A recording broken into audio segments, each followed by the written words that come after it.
schemes. So I'm just going to talk to you about the two main schemes that we have open at the moment. The first is the employment-based scheme. That closes on Thursday.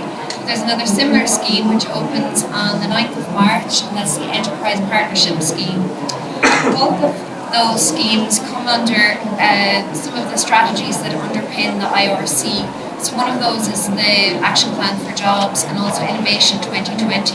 So our role is to help innovation, to help perpetuate the pipeline of researchers that will enrich the pool of knowledge within either the partner organisation or within, hopefully as well, within Ireland in general.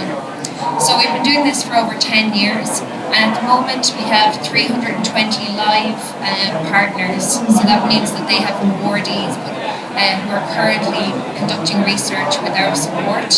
But we also would have many other companies on our books, and if you'd like to partner with us, you can approach us and at our stand or afterwards here and talk to us. Of the two schemes that I mentioned, the employment-based scheme and the enterprise partnership, these involve partnering with an academic institute, ourselves, the IRC, obviously the scholar, and your company or your organisation, whatever form that may take. Of the number of live awardees we have at the moment, 25% of our awardees are on either of those two schemes, the EBP or EPS. And 70% of those partners are SMEs based in Ireland, mostly based in Ireland. On EPS, you can be an international organisation, but those international organisations tend to be multinational. That's just the way it has developed, not that has happened purposefully.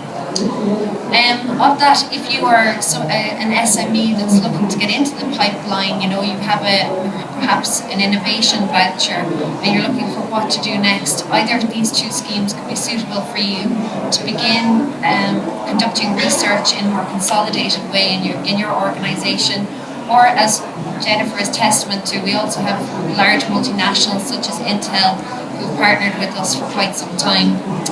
So just on that, if you're interested, who you are and your potential for partnering with us is not based on discipline, and it's not based on the type of organisation you are. We fund across all disciplines: arts and humanities, poetry, zoology, biotech, everything.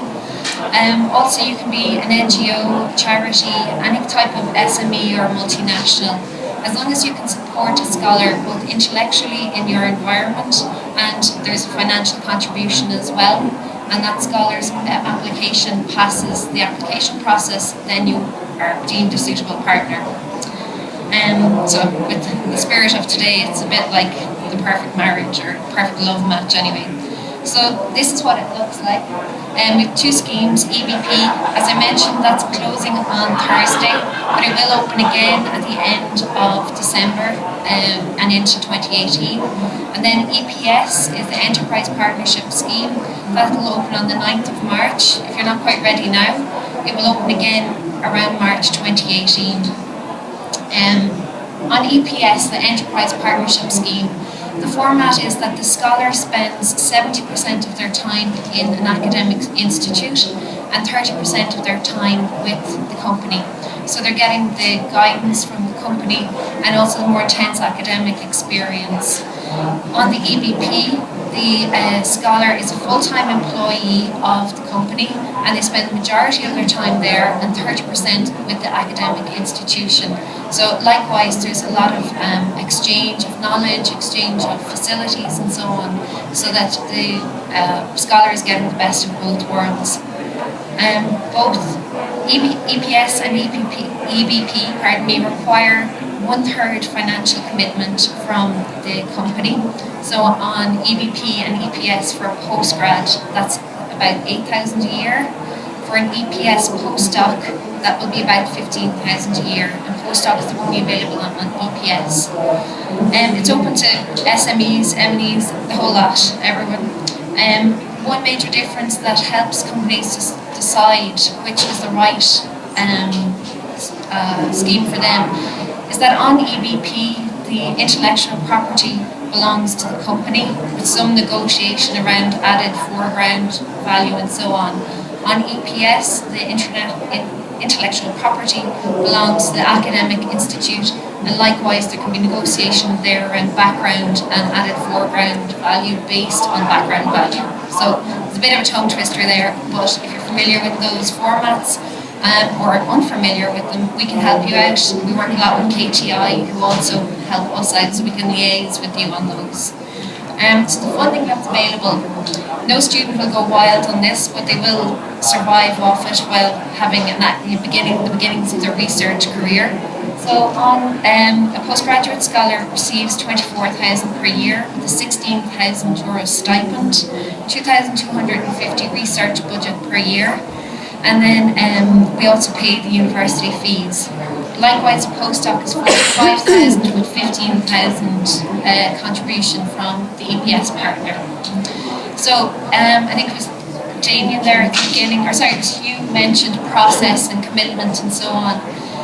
And this matching people together from the academic institution, the right scholar with the right scheme and the right environment takes time. Sometimes you have them ready to go straight away. If you do, then you're ready to innovate and break all sorts of boundaries. But if not, take your time. There's a lot of footwork involved in contacting academic institutions, contacting PIs there. We can liaise with you and push you in the right direction as well. But we would advise that having the right match is probably one of the most important things for the ongoing success of an application, a scholar, but also in terms of getting the scholar across the line and getting them to the beginning point. So that's just a quick example of some of the scholars we have on board at the moment. So everything from drug-eluting stents to research into breast cancer, cellular therapies, there's a number of other ones that we would mention, like with Pieta House, and drug addiction services and so on. So as I mentioned, we go across the board. But I'm going to hand you over to Jennifer, who's going to enlighten you in terms of her experience.